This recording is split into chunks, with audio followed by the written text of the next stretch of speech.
बच्चों, आज के इस वीडियो में आपका बहुत बहुत स्वागत है।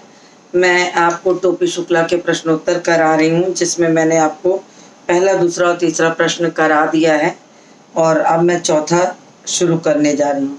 तो चौथा प्रश्न इस प्रकार है, अम्मी शब्द पर टोपी के घर वालों की क्या प्रतिक्रिया हुई?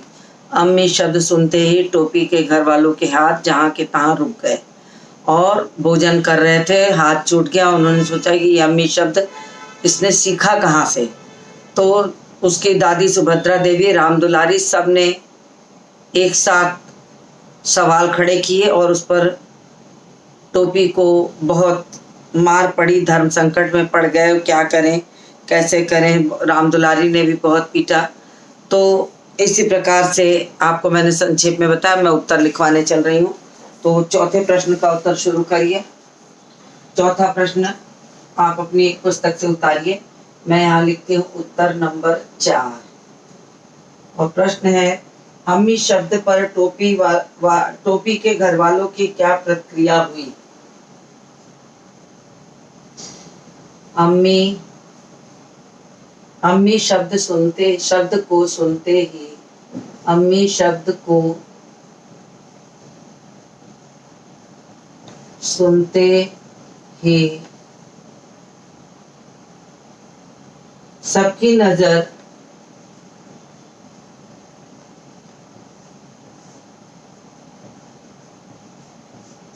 नजर टोपी पर गड़ गई।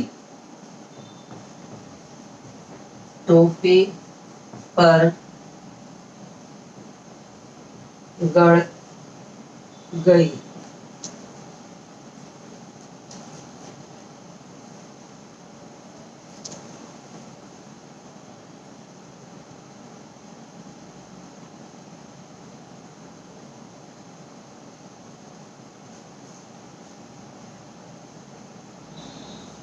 मेज पर जितने हाथ थे, मेज पर जितने हाथ थे, मेज पर जितने हाथ थे, सब जैसे के तैसे, सब जैसे के तैसे रुक गए।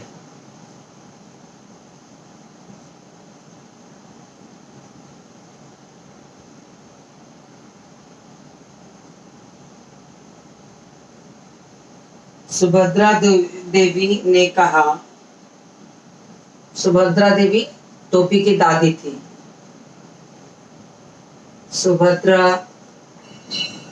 देवी ने कहा, सुभद्रा देवी ने कहा कि यह मलेच्छ शब्द इस घर में कैसे आया? कहा, यह मलेच्छ मतलब था गंदा शब्द इस घर में कैसे आया?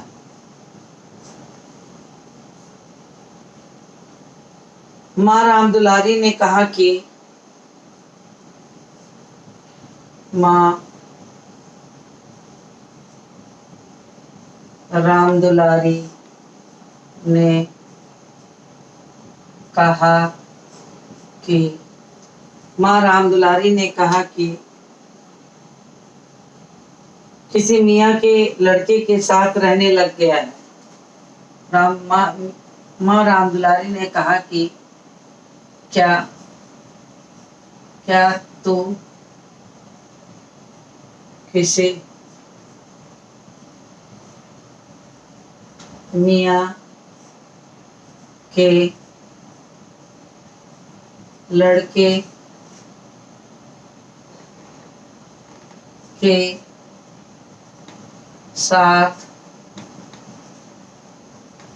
रहने लगा है।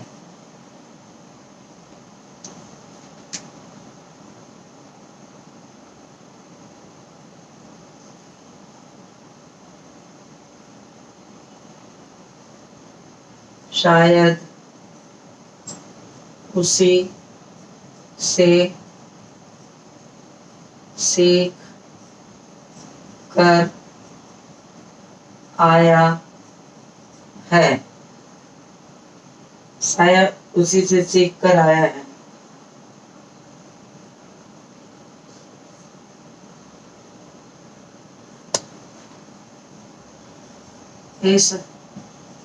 इस शब्द को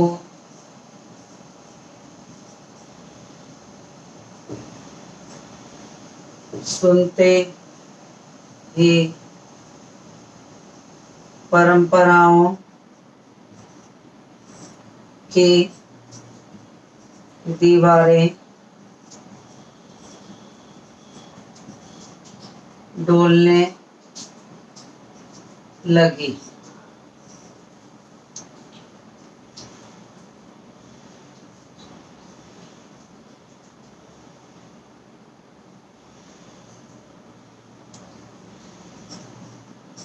सब लोग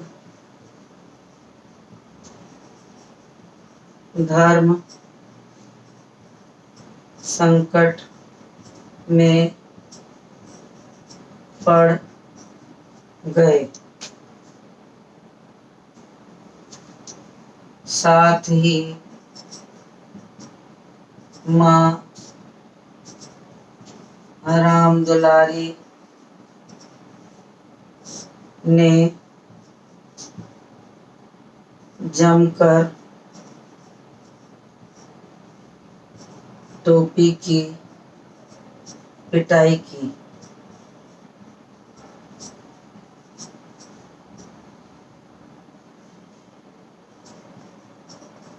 सबने खाना भी छोड़ दिया। ये चौथा प्रश्न हो गया। अब आप इसको स्क्रीनशॉट ले लीजिए।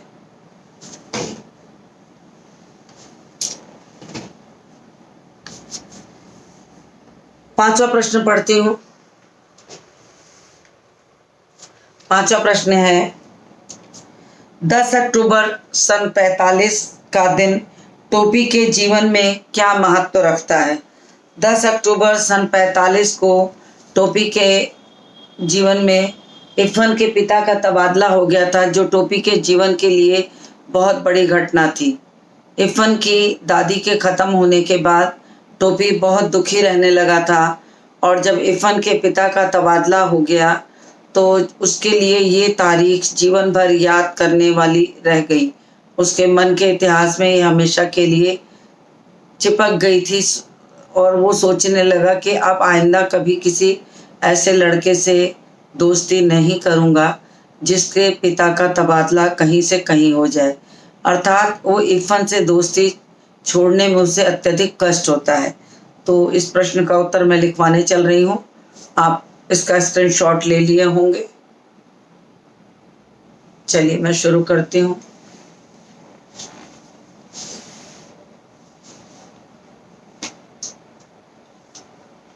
उत्तर नंबर 5, प्रश्न अपनी पुस्तक से लिखिए।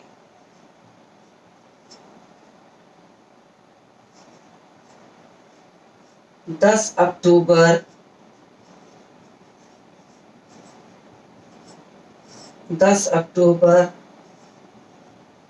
सन 45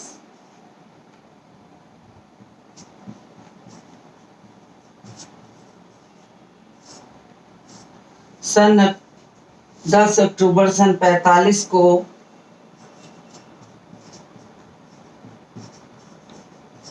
टोपी ने कसम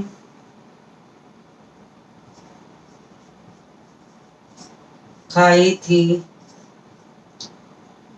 कि वह वह अब कोई भी दोस्त नहीं बनाएगा।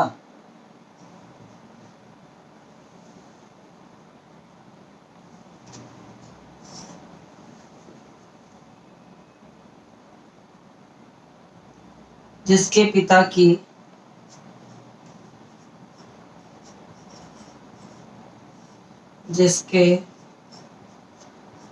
की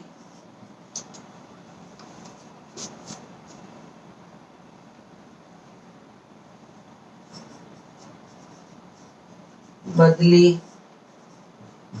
होती हो।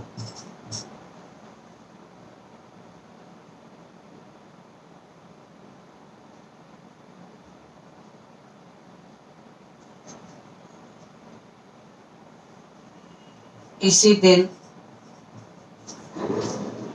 इसी तारीख को उसके, देखिए दिखाई देगा तो उसके पिता उसके दोस्त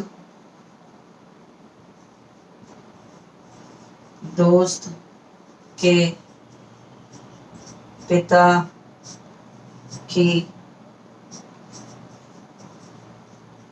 बदली हो गई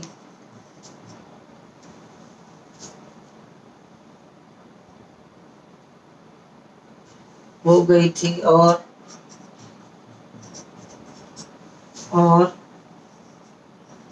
वह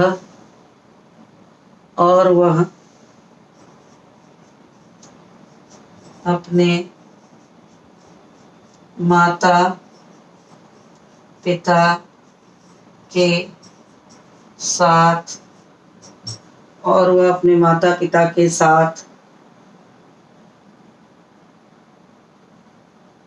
मुरादाबाद चला गया।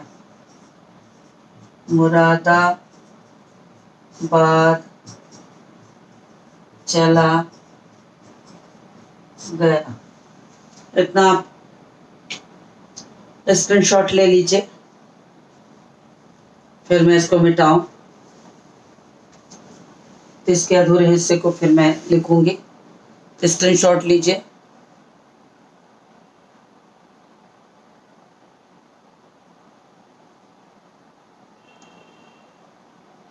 चलिए, संभवतः आपने स्क्रीनशॉट ले लिया होगा, तो मैं इसको रब करती हूँ।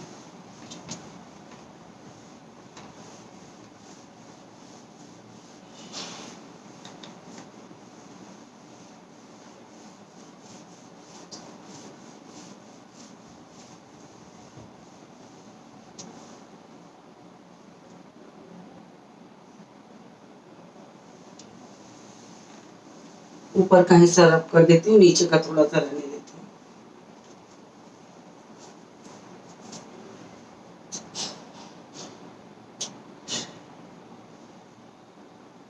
चला गया था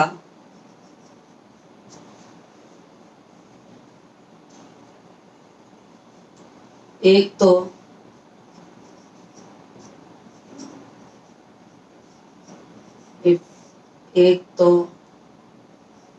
इरफान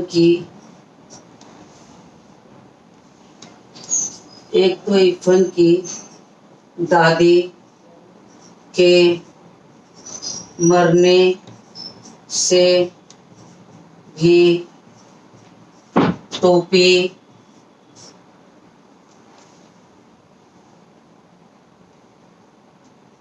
अकेला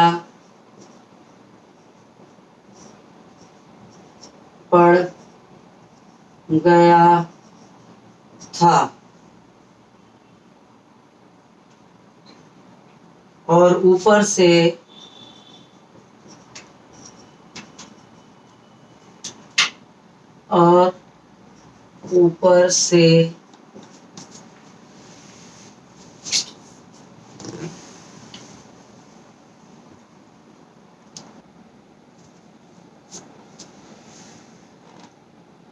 अकेला पड़ गया और ऊपर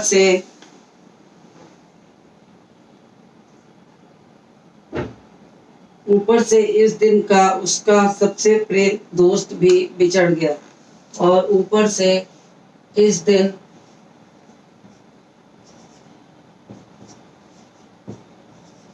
10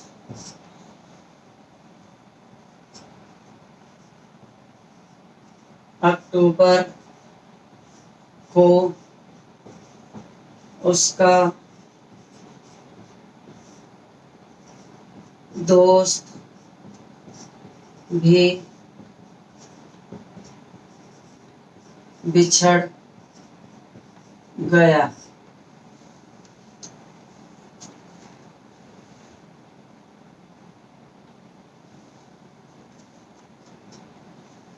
अतः यह तारीख उसके जीवन के लिए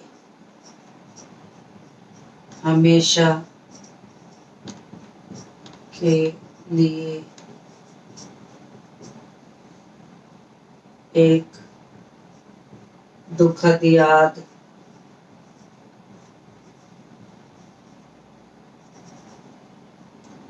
छोड़ दी।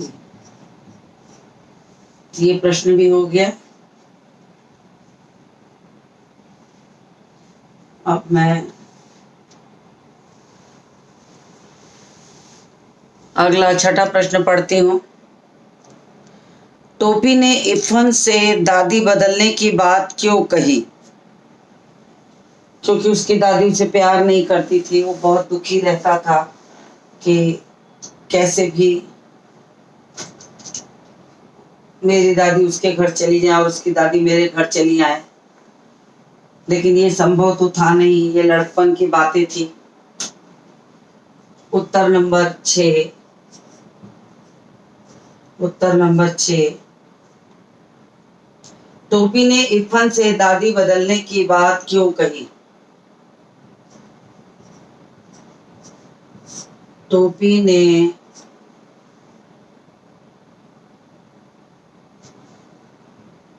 इरफान से दादी बदलने की बात इस लिए कही इसलिए कही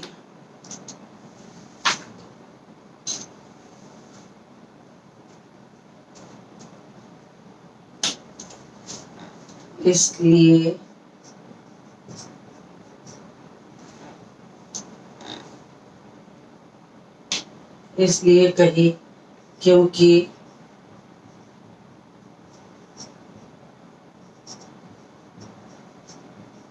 इरफान की दादी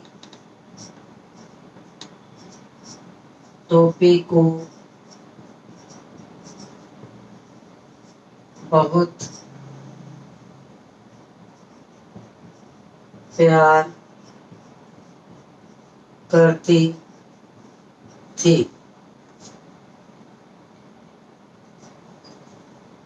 वह मीठी मीठी पूर्वी देसी बोली बोलती थी।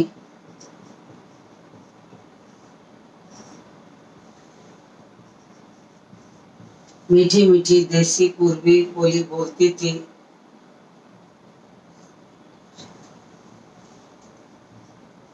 जिसका एक एक शब्द तिल के लड्डू सा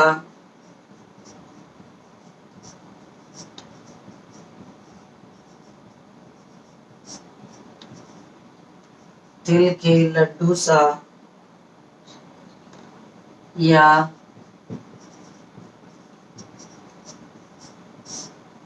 शक्कर की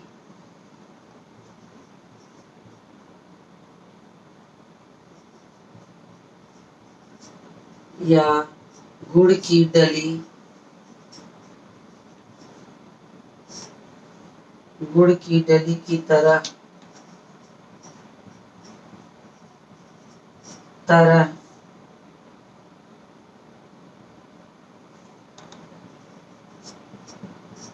मुंह में घुल जाता था।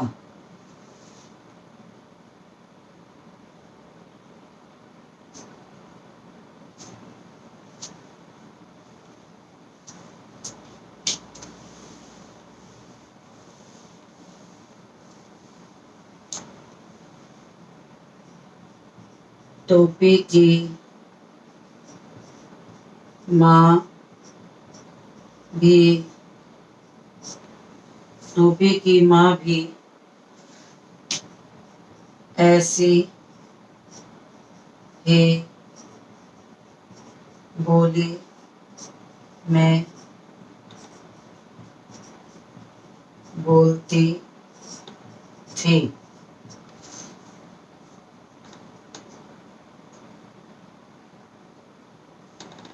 परंतु उसकी दादी को ये पूर्वी बोली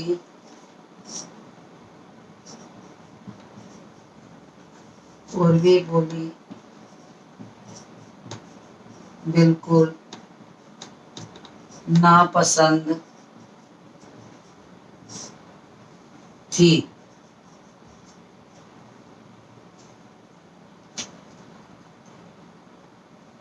इधर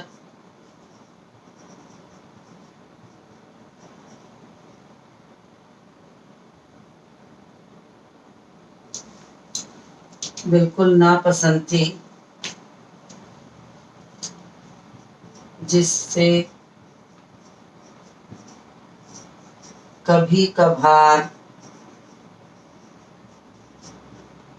वे उन पर भी बिगड़ पड़ती थी।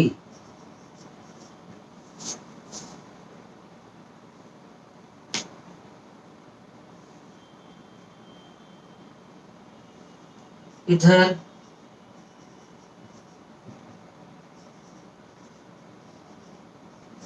इरफान के दादा को भी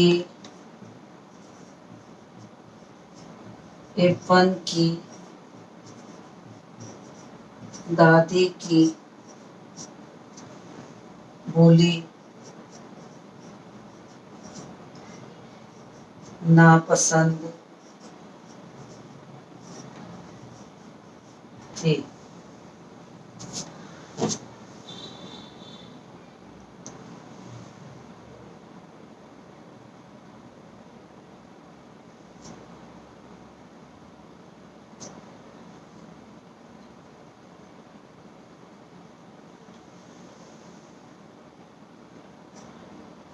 इरफान की दादी और टोपी की माँ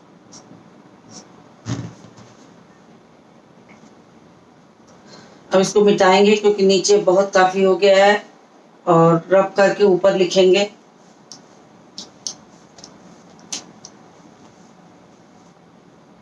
तो मैं रब करने चल रही हूँ, आप इसका स्क्रीनशॉट ले लीजिए।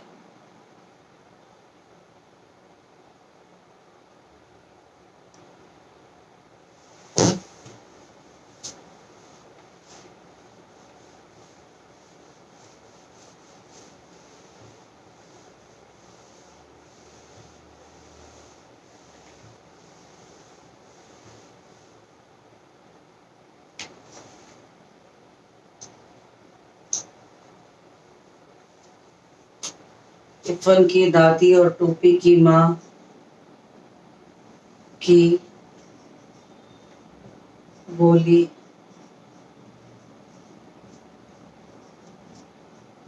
मिलती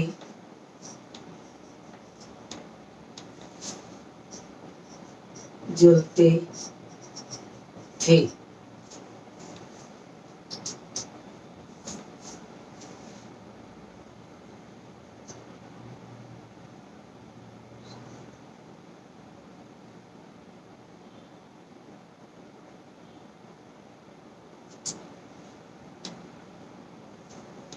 मिलती जुलती थी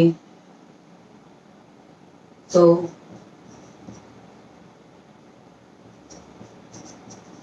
टोपी को लगा यदि इरफान की दादी उसके घर आ जाए तो वे माँ के साथ घुल मिलकर भी रह सकती हैं, क्योंकि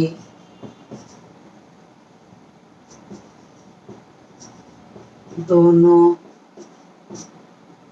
की बोली में समानता है और उसे भी प्यार मिलता रहेगा।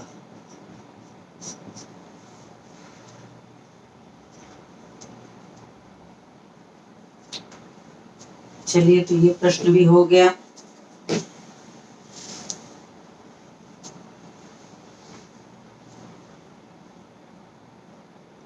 कि टोपी ने इरफान से दादी बदलने की बात क्यों कही, ये प्रश्न भी हो गया है। आप स्क्रीनशॉट लीजिए।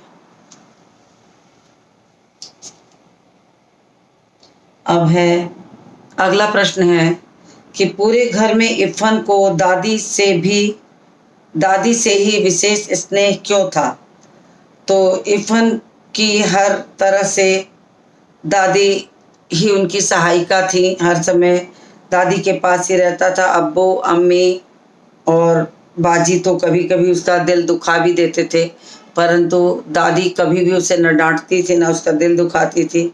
नुज़हत भी मौका मिलते ही उसकी कॉपियाँ, किताबें, तस्वीर बनाकर दिल दुखाती थी, परंतु दादी उसका दिल कभी नहीं दुखाती थी। इसलिए वो हमेशा दादी के साथ खुश रहता था। साथ ही उसकी दादी जो थी उसे बहराम डाकू, अनार परी, बारह बुर्ज, अमीर हमजा, गुल बकावली, हातिम ताई, पंचफुल्ला की रानी की कहानियाँ भी सुनाया करती थी। तो ये सारी चीज़ें भी वो सुनते थे और यही सब वजह थी कि उन्होंने दादी से उसे विशेष स्नेह था। दादी उसके साथ हर समय रहती थी। तो 7वां प्रश्न है, तो मैंने 7वां प्रश्न समझा दिया है। तब तक आप इसका स्क्रीनशॉट ले लीजिए।